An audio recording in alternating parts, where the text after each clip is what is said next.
We're back. We are back. It's Nadean And Olivia. And we are your hosts of the Cold Coffee Hot Mess podcast. Hold on a second. What are you doing here? Aren't you in New York? Well, you're in New York when this I drops. might be in New York. Yeah. Who knows where I am? I could be in some fun top of the rock or climbing the Empire State Stop it, will Building you? or having just, I'll tell you where you should Sex go. and the City. I'll tell you where you should go. Where? It's the hot spot at the moment. Via Carota. That's where Sophie Turner went with Taylor Swift after she broke up with Joe Jonas. It's like an Stop. FU. It's really hot right now. Cool. So I'll tell that to my future self. Yeah, tell your future self. Never know. She's It could in be New there. York to But yes, book we that. are lucky for pre-recordings. Just the simple task of pre-recording, which everybody does. But yes, we are so lucky. And we've got part 2 of our chat with Mon, the modern midwife. What a barrel of laughs it was like talking to an old friend for like this. We could not wrap this up. Physically, Yeah, we couldn't. could not. No. So we split it in 2 because it was that good. And she had so many nuggets. Lol.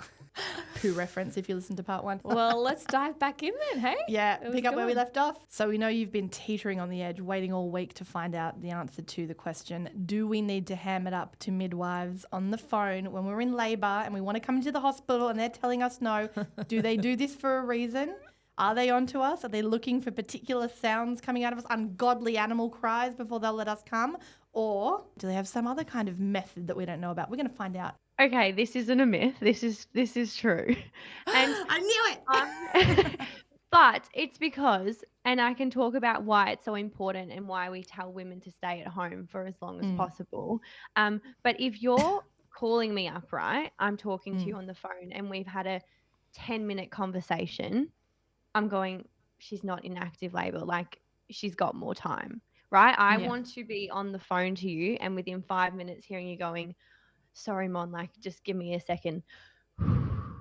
Yeah, right. So you got to really ham it up. Well, like, you guys, no, please don't do that. That's a good tip. Heard Don't it do here that. first. That's what everyone says. But you want to have strong, regular uterine activity before coming into the hospital. Yeah. Yeah. Yeah, no, fair enough. Otherwise, And you're taking up a bed. Yeah, but also, like, I always teach people this, like, what does birth and orgasm have in common? You'll never guess it, okay? Because oxytocin, right? That's the whole thing, a love hormone. Imagine, you and your partners back in the day, well, whenever you were conceiving your children, we're getting it on, right? You're nude, dim lit lighting, whatever. All of a sudden I walk in, turn the lights on. What are you going to do? You're going to be like, oh my God, Mon, what are you doing here, right? And your oxytocin, is going to go down. And we know that oxytocin is what's responsible for causing uterine activity. So that's like the same association of coming into the hospital too early. If your oxytocin is still at a lower level, you come into the hospital, think change of environment, new, like, unfamiliar face, you're going to naturally go, oh gosh, what's going on? That oxytocin is going to go down and labor is going to slow. So That's wild. That's the reason. That's crazy. Yeah, isn't it? that's insane.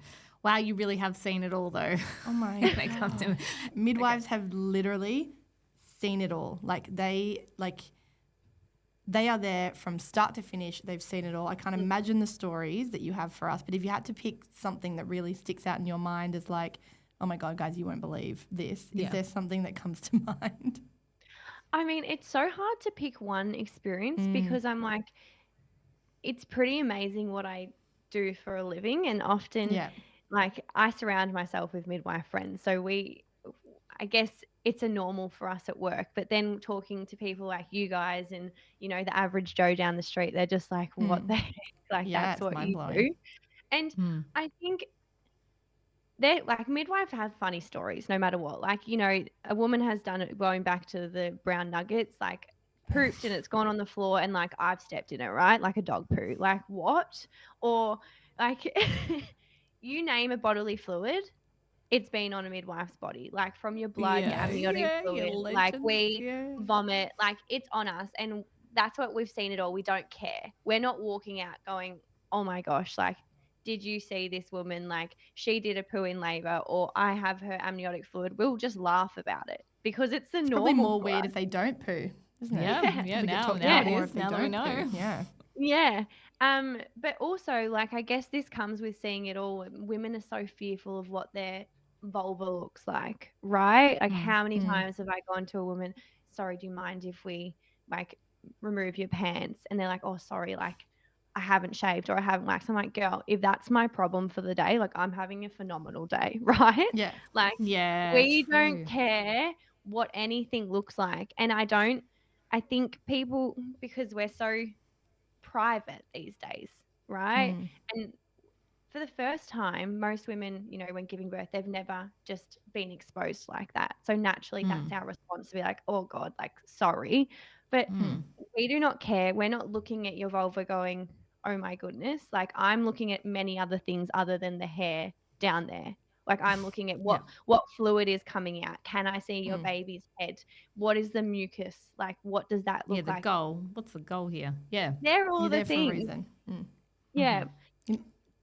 But in You're not terms checking of out the landscaping down there. No, no, not at all. In terms of like amazing things, I think it's just there is such a diverse range. And for me, it's probably those women that have maybe had a poor experience the first time. So for example, maybe they've had a more significant tear during childbirth and they've had to do a lot to push through that and then come back and try again.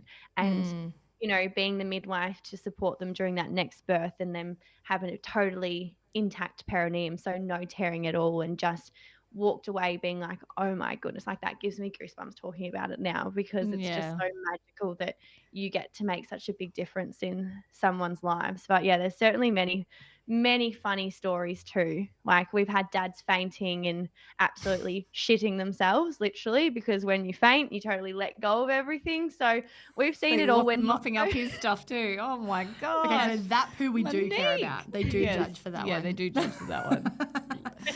Yeah, we do, because we're not good with males. Like, give us a female. And like, also, this is a massive disclaimer for any dads listening. If you think it's appropriate to walk around in your underwear, it is not. Like, you need to have clothes on. Like, what? Why would he be in his underwear? Yeah, exactly. Like, you're staying in a hospital. Why do you think it's appropriate to just wear your jocks? Like, it's not. And as a midwife walking in and being like, hi, like, how'd you feed overnight? And then just seeing the dad, it's like, holy shit. Like, put some pants on. So that's oh my goodness. Yeah. Okay, that's a new one. I haven't heard that one before. It happens more things. Speaking of tearing, what's the stats on tearing? Do you expect a tear in childbirth? Is that a pretty normal thing, or what are we expecting here? And I think this question is often like the biggest fear around birth. And so first of all, I'm going to say that tearing during childbirth is a normal physiological response to make more room for your baby to be born, right? Yeah. And 80% of women will sustain some sort of degree of tearing. Yeah, I did. Did you? 3B tear. Ooh. Yeah, yeah. And there's 4 degrees, put it that way. I'm 3B. And like there's different degrees of tearing, right? From the perineum. So like 1st degree tearing is just the perineum skin. 2nd degree is more of the muscle on the skin, and your 3rd and 4th degree tears are extending more into those anal sphincter muscles, which are anal sphincter. Sorry. I love that word. Anal sphincter. That's me. I'm in the 3, but I haven't had any issues. Thank goodness. Yeah, and that's you stitched up nicely. Yeah, but that's like the thing that we fear so much, and people talk about the negative experiences of their types of tears. Okay, but you still can have a tear and be like okay as well.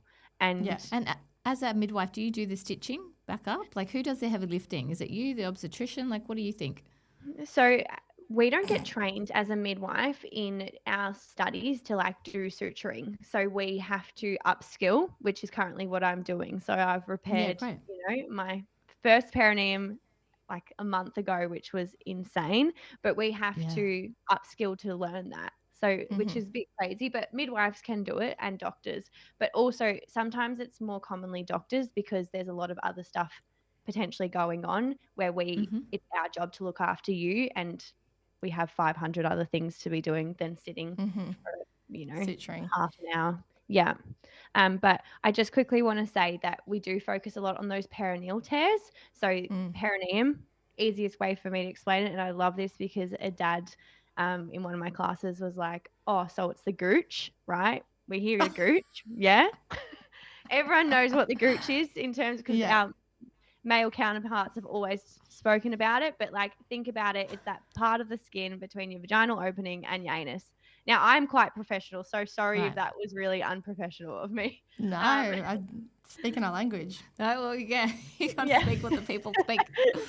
Yeah, and you can sustain other tears other than just the perineum. So think about your cheeky babies, and sometimes, you know, your perineum might stretch beautifully over your baby's head. And depending on where their cheeky hand is, if it's next to their face or if it's like, if their arm comes out and their elbow, you can see how that diameter will stretch. So it stretches. You can sustain some sort of labial grazes and tears, urethral, clitoral, and also vaginal wall tears. But your midwife will inspect all of this and we will make sure that it is, you know, recovered well. And when, like, is there pain, if you didn't have an epidural and you went pain-free, when it's stitching back up, does that good question hurt? Or do they put numbing cream or what's the process? So we actually put local anesthetic. So if you... Oh, brilliant. I didn't know that. Yeah. So, I mean, think of after birth, everything's going to be sensitive, right? It is a bit, yeah. It's going to be sensitive, and more so not the actual repairing, so the suturing and stitching, it's the touching and poking and prodding when we're assessing the area to see what has occurred is most sensitive. So if you're someone that doesn't have pain relief, using the gas could be really good just to help relax everything. But then also when we are doing the repairing, we would put local anesthetic in. So it would be completely numb. Yeah. Okay. And I was just going to say on that, after Eva was born, the doctors came in the next day and said, look, so there was a third degree tear, like during the birth. So for next baby, we might consider a C-section. And so that, I think it was kind of like an off the cuff comment, but then I fell pregnant, like my son came 2 years later. So it was quite a short window between kids, and I had it so stuck in my head that I'd have to need a C-section because I didn't want to, like, you know, potentially be incontinent or have any issues. So I was like so hell-bent on the C-section route, and I had my midwife up until kind of the end saying, you know, you can do a vaginal birth if you want to. We can do it. And I was like, they came in the next day and told me no. So like I was so just hell-bent on that. But I mean, looking back, I probably could have done it. But you know what? Like, those are the comments that stick with the woman. Like my sister, my beautiful sister, she had an amazing labour, and I was there with her, and her birth was still beautiful, right? But it took some time to get my nephew out, and she had an episiotomy as well as like some gutter tears, which means like just behind the perineum. And the doctor the next day said, you know, maybe next time you could consider having a cesarean. And when she told me that, the rage, and it's funny because I know the doctor, but the rage in my head, I was like, Emma, not that you're going to be thinking about your next birth, but you would have a completely different experience. And still today, she has that comment in her head. So there's a very different perspective between a doctor and a midwife. And I think that's like, these are the things, like I've supported women who have had bigger like tears, like a third degree tear, who have then had their next birth and had no tearing at all. Right? Yeah. Such a fear of re-tearing that area and having permanent damage. Like for me, I'm 33. Absolutely. It's not worth the risk. Absolutely. And like, you got to weigh it up. I totally get that too. So once again, even though I'm like, you know, you could do it, it just, what's going to be best for the woman is what's most important. Yeah.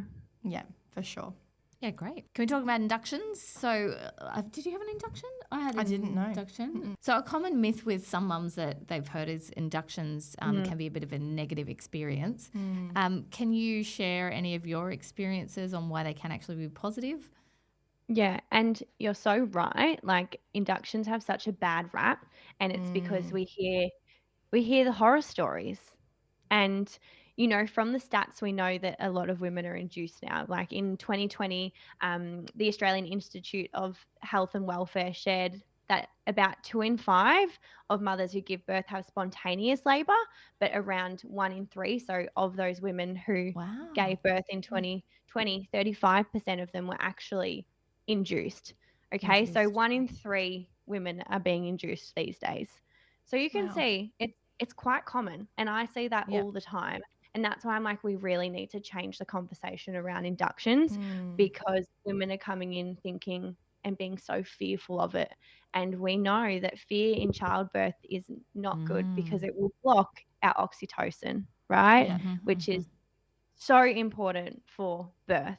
And the things that I just want to debunk now with the myths is going back to what I was talking about earlier. To have a vaginal birth and have cervical dilation around to 10 centimeters, we need strong regular uterine activity, right? We need about 4 contractions in 10 minutes, which are strong and lasting around 60 seconds. That does not change with induction or with spontaneous labor. Okay, you cannot have a vaginal birth if you don't have strong uterine activity. That's the fact. Okay, so often the negative experiences of inductions come from women going, it was intense quickly and I felt like I wasn't getting a rest.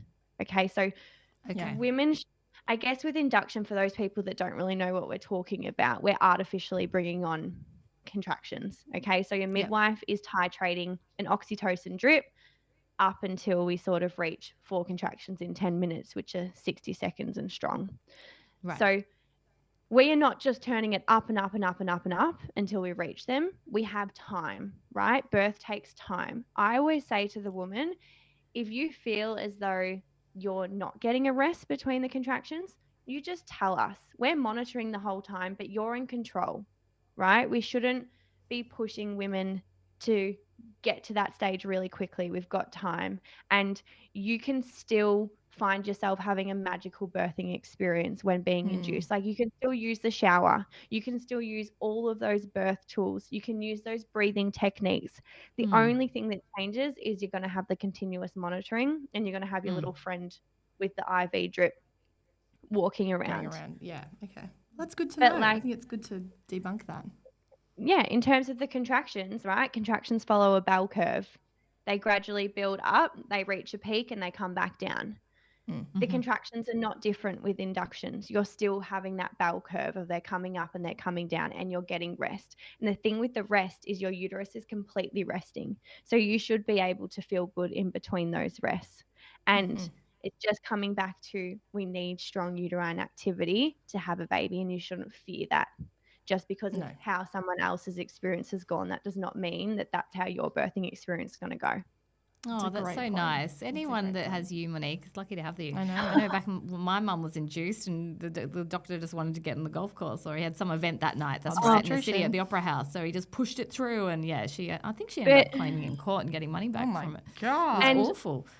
Look, sometimes we see... I'm not going to be unrealistic and say that sometimes inductions, they can be really intense really quickly and women can get too many contractions, but that's more rare. And that as a midwife, that's my role to stop that. Yeah. Right. Absolutely. So it's about communication. It's about keeping in contact and letting her know. Yeah. I always say to a woman when I'm starting her induction is you're in control still. And I think that's the hardest thing for women because think of spontaneous labor, most of the time it gradually builds up, especially for a first-time mum. There's not as many women that just go from 0 to 100 really quickly, whereas induction, because it's being artificial, it can happen more quickly. So it's almost the shock of, oh my gosh, this is happening. And then, oh my gosh, this is happening really intensely. How am I going to cope in that negative mindset again? So it's communicating with each other. Just on that, there is a bit of a, would you say a bit of a trend that you've heard that often, more times than not, the second and subsequent birth happen a lot faster than the first birth. Let's slide on out. You just cough, right? That's what I've heard. No? It is. No, it is. You are right. It's completely different. It's because your body's done it before, right? Your oxytocin. No, not because of that, Nadean. Oh, really? But see, this is why I need you, Monique. Obviously, things have stretched more down below, right? So that is correct. But it's because your oxytocin receptors have already been exposed to this. It's like, okay, my body's done this before. I can do it again. It's like muscle memory, Yeah. It is. And we go again. It literally is though. Your body just naturally your body just knows what to do. And for a second time mum, even in pushing. Like first time mum pushing can take up to 2 hours and it still be classified as normal. Okay, so people listening, like it takes time to push out a baby for the first time. Second time mum, we'd say up to an hour, but honestly, most mums can push their baby out within like 3 pushes. Like it happens. They can go from like the smallest amount of head on view to all of a sudden with the next push, the head being fully out. So it's amazing. It often does happen a little bit quicker, and yeah, I love looking after second time mums because things happen a lot quicker. I'm thinking if I ever go for 3, I'm booking a flight. Oh, it's 100%. No, we're flying Monique up. That's a better idea. Yeah, if you could organise that, that'd be good. Yeah, that'd be great. Okay, I'll be there. The last question we want to touch on is a fun one for me to read out loud. Yeah. But what happens to your tits and bits immediately postpartum? Because I had no idea. You tell us. Is it possible to frame a piece of audio? I just want to know. That was amazing. What, the tits and bits? Yeah. Look, my slogan. Let's go. My slogan on my podcast is talking tits, bits, spew, and poo. I mean, is that not just the best? Amazing. Right? Yes. Like, this is what it's all about. Motherhood perfectly. in a nutshell. Yeah.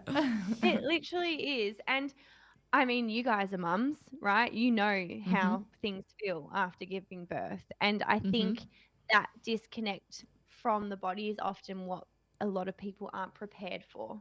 Okay, so regardless of your mode of birth, so cesarean assisted delivery of a vacuum or forceps or a vaginal birth, you're going to have swelling. And that's because your body's held on to so much fluid throughout your pregnancy, right? You're catering for your baby's needs. All of a sudden after giving birth, it's like, okay, I don't need this fluid anymore. How do I get rid of it? And it will bring it towards like the tissues of your skin. Yeah, and I thought as soon as you gave birth, you lost your bump, and I was I was like, that's only Kate Middleton. Only Kate Middleton. No. Well, Kate Middleton was the one that showed me that. Oh no, you still got a bump. But yeah, she still looked amazing. But yeah, I had no idea about that. So blinkers on again. Yeah, that's right. Needed Monique. So what about your breasts and things? Yeah, so like, your breasts also to do with swelling, right? That's why women get that engorgement, so that firmness of the breast. We often think that feeling. Yeah, but we often think that it's your milk coming in, and I think a lot of the time it's like the midwives do say like, oh, it's your milk transitioning in, but also with that is your milk transitioning in as well as inflammation and swelling to the breast. Yeah, I had no idea how big they get because I thought they were big enough. Like mine were huge, watermelons, and then they went to like Dolly Parton styles. Nuts. Yeah, right. It's crazy. Lucky. I mean, Max couldn't even fit his head on them. Like it was so massive.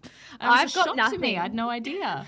Yeah, same. I've got nothing either. I've got nothing, and I'm like, okay, I wouldn't mind having a little lift, but not sure I'm ready to go through the birth yet.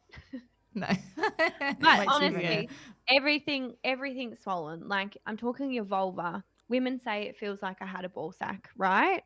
And that like because things can get very swollen, and I'm not joking. Like that's not to scare women either, but things can swell quite quickly, but then within 72 hours you're looking at a completely different like vulva, right? Like things can change, as well as bleeding. I think lots of women don't expect the bleeding postpartum. We don't really talk about it, and it's a lot. Yeah, it's like a heavy period to begin with, and gradually will taper off, and we say allow up to 6 weeks, right? After giving birth, you're going to stand up and feel like you're just hemorrhaging, and it's because that blood pools in the uterus, and then it starts to come out. Comes out. Oh, but gosh. The thing about the bleeding is, and this is a quick little anatomy lesson, but think of your uterus, so a big balloon, right, and your placenta embedded on it. So imagine the placenta. Your placenta is like your 2 hands together. It's pretty big. That whole surface of the placenta is embedded on your uterus. Okay, so after birth, your placenta detaches, and all of a sudden you have this massive open wound on your uterus, right? Like no one sees that, but that's what's happening inside. And the bleeding is coming from that wound. So you have to heal. Your body has to heal. Yeah? Yeah. It takes time. Like you need to allow yourself In time. fact, this is one just directly for Nathan Plummer. Isn't it true that you can't have any form of sexual activity for 6 months after birth?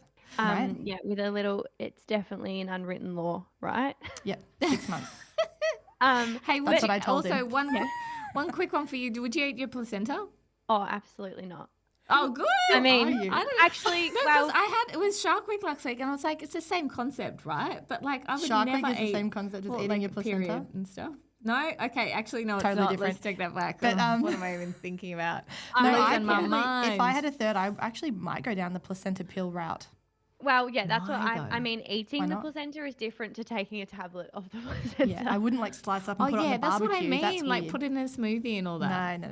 No, I'm not putting my placenta in a smoothie. Maybe I would Okay.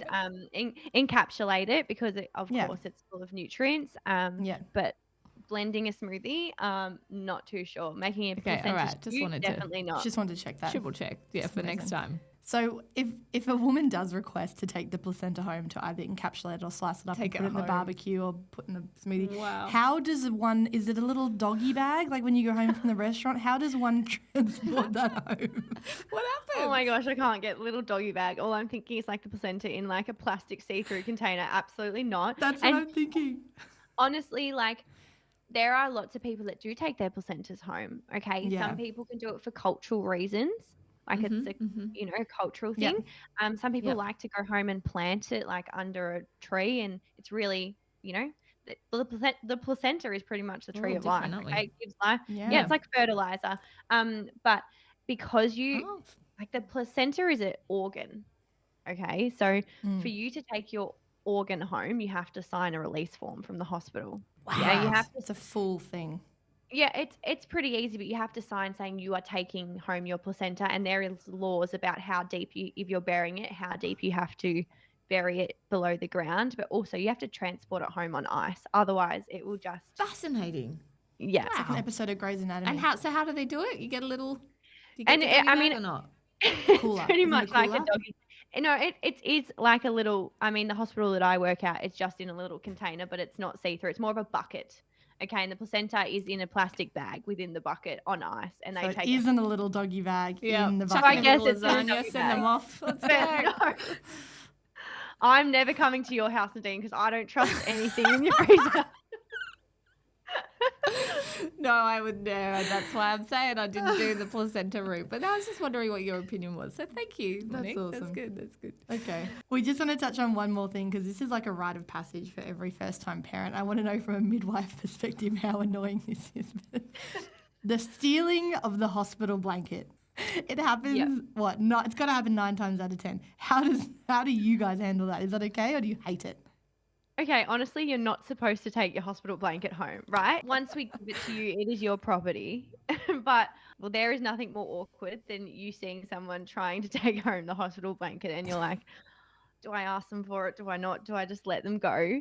And look, I think most of the time we just let them go, but sometimes it's like if they have like 5, it's like, okay, that's too It's like, many. all right, you're taking the piss now. Yeah. Yeah, Just maybe one. give It's us an, some. Because otherwise we don't have any. But it's just a yeah, souvenir though. that's It's right. a souvenir. Well, you know? take the teddy instead. Just swap that out. Maybe that can be teddy? a It is- conversation yeah. starter. Do you know what? Here's a teddy. I'll take that blanket back. Yeah, that's a good It idea. is actually Don't really they do funny, that? like seeing people post photos at home and like they've got the rainbow hospital Yeah. blanket, right? And you're that. like, I totally did that. yeah, you're one of them. You've joined the Yeah, cult. one of them. Everyone's one of them. Yeah. Like everyone does that. Oh, great. Oh, Well, awesome. on that note, thank you so much, Monique. You've been Thanks, incredible. Mom. Yeah, anyone who's birthing in Victoria or anywhere in Australia who wants to travel to Victoria, we highly recommend. Yeah, anyone that is lucky enough to have you as their midwife is very lucky in our We're eyes. So very, thank very you so jealous. much for being with us today and all your amazing tips. And where can everyone find you in case they want to find out more? Well, thank you so much for having me, guys. But also, like, I'm honestly, like, just very passionate about what I do. And there is so many incredible midwives. Like, really, you're never going to find a negative midwife. Like, you're going to walk into the room and find a midwife that's amazing. Like, I look at the colleagues that I work with and I'm like, oh my gosh, like, how incredible are these women doing this every single day? So just be reassured that you will have an incredible midwife caring for you. But no, I've had such a fun time chatting. You guys are just a laugh and a half. I'm never going to be able to look at a placenta leaving the hospital normally again. But in terms of people who want to follow me, I obviously have my Instagram, which is at the Middee Society, and that's Middee with the MIDDEE. But if you are looking to get educated, I do have my own childbirth education classes, which are face-to-face in Melbourne, but I do offer online, and I do have an online platform coming next year, which is super exciting. But yeah, if you're looking for more tips and tricks, I mean, talking all things tits, bits, spew, and poo, head to my head to my podcast, Middee, where I talk even more in depth about all things midwifery, parenthood, and yeah. Thank you so much, guys. You're incredible. You're doing amazing things for the parenting industry too. So without you, back at you, girl. Oh, thanks, guys. Really appreciate you. Thanks so much, babe. Thanks. See you later. Bye. That was so amazing. Like, could she be any funnier as well? Oh, she's just a good person. I don't think I've ever met a midwife I didn't like. I wanted to be a midwife after I gave birth. There are some, you would have been a good midwife, but there are... No, I don't think I would have I think you would have been. But there are some cranky midwives that I've come across. But I think people like Mon are really leading the way and becoming a bit more modern midwife in how they interact, and it's just about that knowledge, that education, you know. I think the thing is, it's the knowledge is power. And if I could talk or give advice to someone having their first child, I would tell them not to put your blinkers on and just go in. Yeah, just read. I kind of want a do-over of both of my births after talking to both Mon and Sophie Walker. Like, I just feel like I did it wrong. Well, go for it, girl. I need all the content I can get. That means I have to have giving sex. you full reign. No, thanks. Yeah. Anyway, okay, that was awesome. And we will be back in your ears on Friday. Yeah, see you on Friday. Yeah, Friday fix. Have a good rest of your week. Bye.